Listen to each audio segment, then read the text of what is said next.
Good evening, everyone. It's another weekend night here in 30 Minutes with Jesmond Lions. Tonight, we are going to talk about partners of Jesmond Lions Club. I think we discussed before that Jesmond Lions Club is the gateway to the communities and to other Lions Club here in abroad. And since we are being partnered with different communities. Tonight, we are going to talk about it, and two of them is the Jesmond Neighbourhood Center and the Zara's House. So I will be joining with Alan Seaman. He is our coordinator for these partnerships with Jesmond Neighbourhood Center and Zara's House. Hi, Alan. How are you? Yes, good evening, Brenda. Nice to talk to you. Yes. So how's the day? It's been good. Busy, but it's a Sunday, so it wasn't too busy. Okay, that's good. Anyway, I would like to, if you give me permission, I would like to inform everybody that this live streaming right now is in our Facebook page and also in a YouTube channel, and it is recorded also for a podcast. So those who would like to catch us in a podcast, we are in Spotify, Amazon, Google, Apple, iHeartRadio, and listeners. So catch our recording in those podcast platforms. Okay, and Alan, Yep. to Alan here is our vice president, Jasmine Lions Club vice president, and at the same time, he is our coordinator with Jesmond Neighborhood Center and Zara's House. But before we talk about these two partnerships, I would like to know more about Alan because I only know Alan as Alan, the vice president and the coordinator. So I would like to know his story of being a lion. So Alan, when and how did you start to become a lion? When you started to become a lion? Well, I first met a lion at Jesmond Shopping Mall just before Christmas in about 2016. Jes Lions were doing their usual Christmas gift wrapping, and I bumped into Brian Bowe, who was doing the one of the rappers, shall we say, and he was telling me about his experiences in Lions, and invited me to attend a dinner meeting. So I could gauge whether I could be of interest to Lions, and vice versa, that Lions could be of interest to me. And I'd retired from real estate in about I think it was 2008. So and then from Rotary, and then I really felt ready at this conversation with Brian that I'd like to join a community group like Lions and try and assist in some way, unknown to me at the time, with community work. And the projects that we get involved in are really interesting, and providing good support to the poor and other Okay. refugee and charitable groups that you've already named. We'll talk about them shortly. And many of those request Lions to provide financial and physical help um, for the many causes that they're involved in. And environmental groups like government and non-government have also asked to provide our typical Lions sausage sizzle at their exhibition days, where we are just one of many stalls that are Yeah. exhibiting goods and services on the day, and they're there to obviously sell and display their various goods and services, and we provide the sausage sizzle and soft drinks and so on, just to be of be of assistance, and sometimes we do that ex gratia. We don't get paid for that, Yeah. so we do have to run quite a number of fundraisers at So you meaning to Bunnings. say you started to become a lion 2016, and it is with influence by Lion Brian Bow, right? Yes, yes, So Brian. 2016, that was not just, it was not that, you know, No, it's only 7 years ago. I've only been a seven lion for years, 7 years. 7 years ago. And then, okay, what what drives you to join aside from, of course, when we decide to do something, there is that kind in deep in our heart or deep in our soul, what they call that, like pushing us to do it. What drives you? What's Is it a passion or to help the community or to serve Um, community? I wouldn't necessarily say it's a passion. My mother did a lot of work for charity, and she came from a poor background, as did I. Mm-hmm. But um, her charity work at the time involved community work at Carryong, just out of Gosford, and she and two or three other, well, wives really, built the Carryong Progress Hall single-handedly from funds that they raised from street stalls and cooking cakes. In my mother's case, she ran a little dance band, and so all the money from the dances that she raised also went into the Carryong Progress Association Hall, and I grew up with that. So Okay. So the influence is really from your mom, and it only what you call that, develop and kick in, or you get that this decision when you were able to talk with Brian, right? yes, yes, I mean that was after years with Rotary. I spent uh, You were with Rotary Wait, before, yeah, I spent 15 years nearly, yeah, about 15 years with Rotary before I before you moved to retired from Lions. work. Yeah. So well over 60 at that stage. And uh, at that point when I bumped into Brian, I'd been retired and hadn't been doing anything for the community, and I just felt that it was time I did something, put something back into the community, and that's in itself is a satisfying thing to do. Okay, And because that time you were already retired. Okay, so 2016 onwards, you've been with the Lions Club doing different programs and activities. And then with these programs and activities, we have also partners, right? We have yes, we certainly, make partners. We support communities that really in need. So two of them, you are coordinating with it.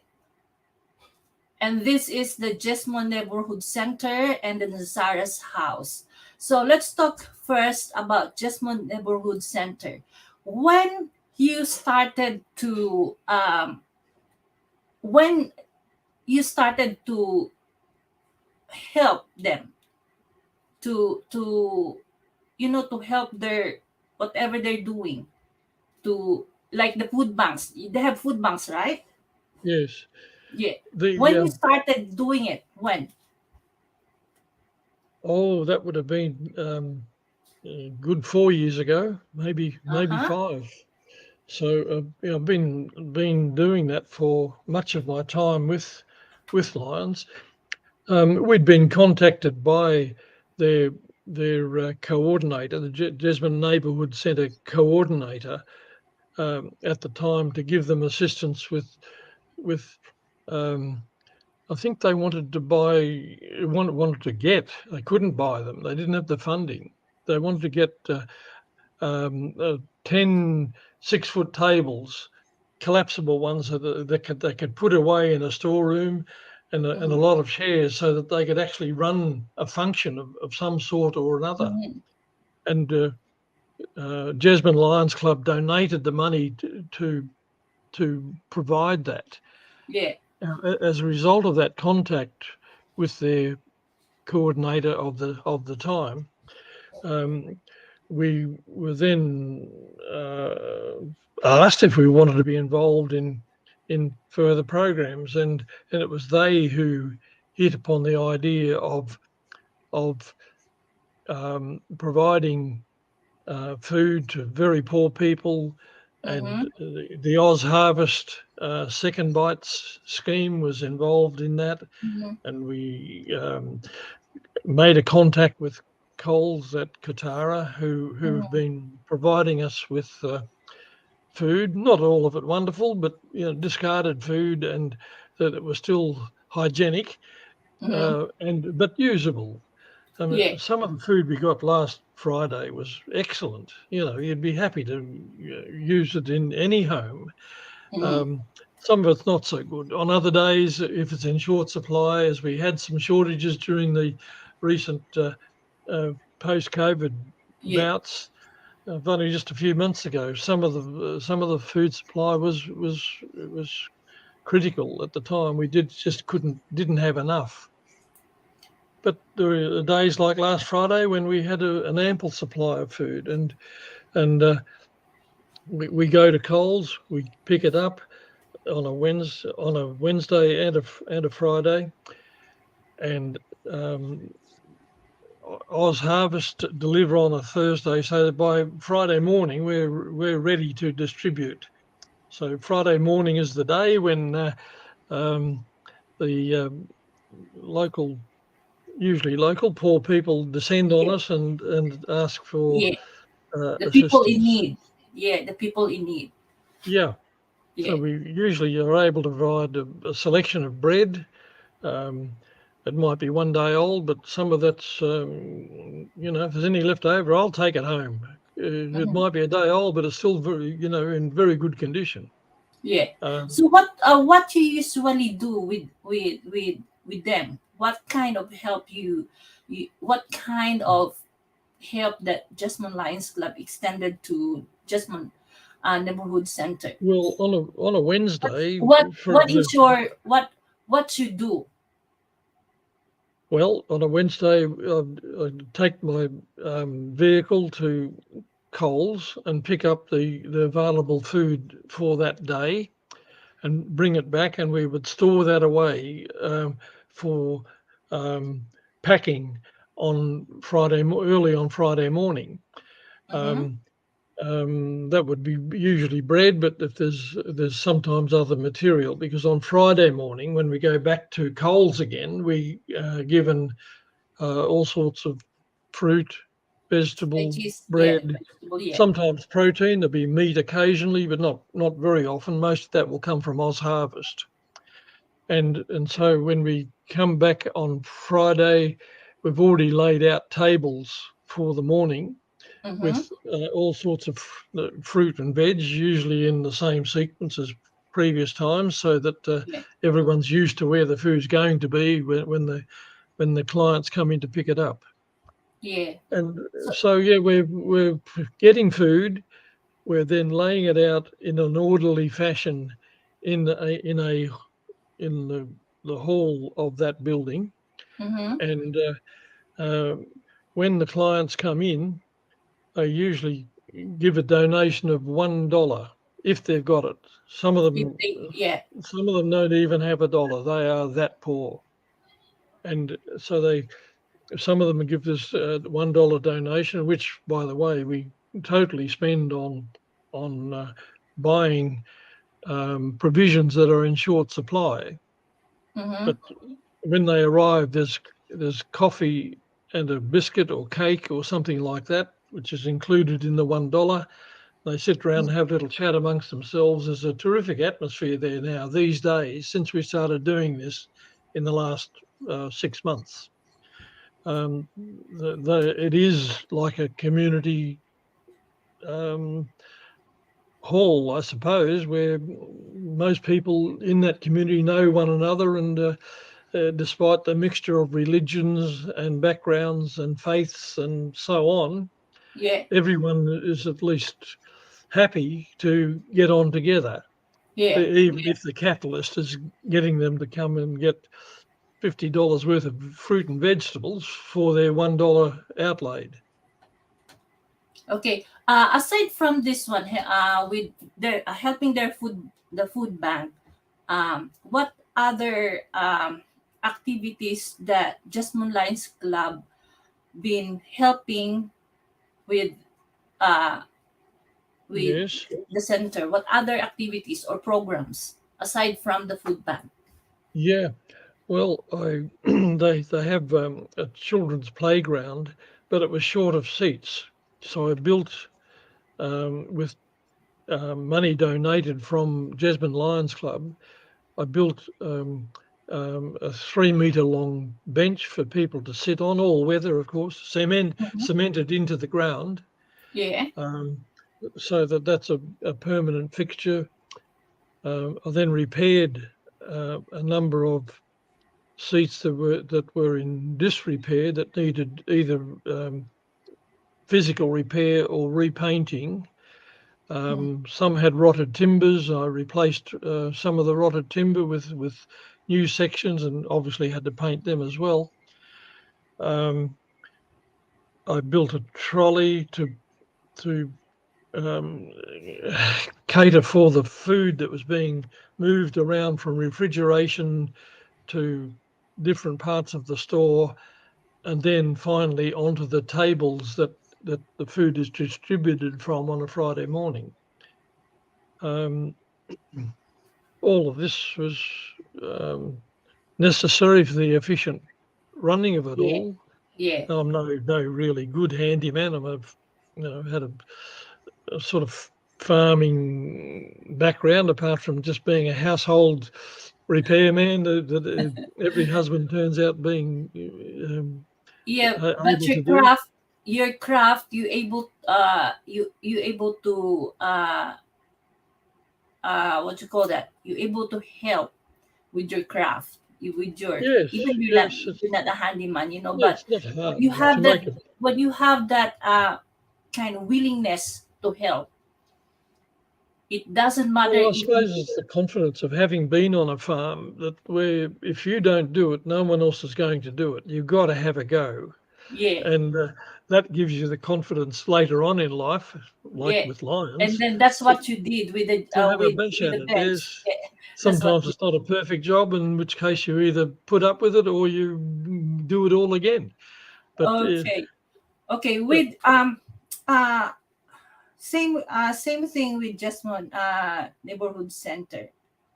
We've been helping them, they're helping us too. In a way, it's a two-way, it's a partnership. I'm meaning to say, uh in your own assessment, uh what uh else the neighborhood center need?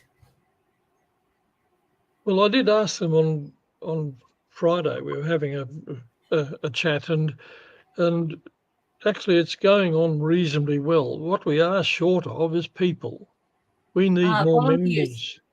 We need more members to carry on that job and various other jobs that we're doing in the community for the benefit of our own community. We're Yeah, just getting too thin on the ground. Some of us are aging, some of us yeah, are ill.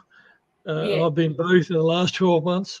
So yeah. there are times when if I've got a regret, it's not being able to do more.